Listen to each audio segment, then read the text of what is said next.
wala na akong silbi. Ang hinihintay ko na lang ang katapusan ko. When God will call me to the heaven and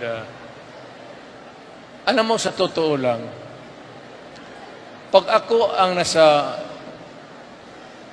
magdating ng impyerno, magkakaroon talaga ang problema si Satanas sa akin. Ano kung bakit? Nasanay ako nag-number 1 mayor, number 1 presidente. Kung pupunta ako sa langit, sabihin mo, ano ko? Ultimo lang ako dito, saan yung hipi ninyo? Turo mo, saan si Satanas? Nandoon sa panglimang kanto. Puntahan ko yan, tapos sabi ko, Satanas, putang ina mo, sampalin ko na tayo.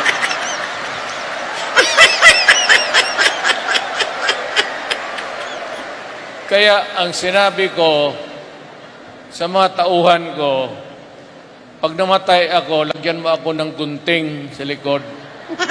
Yan ang baon kasi pagdating doon, putulin ko yung ikog.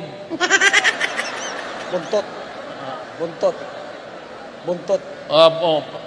Putulin ko yung buntot ni tanginang Satanas. Gawain nating balbakuwa.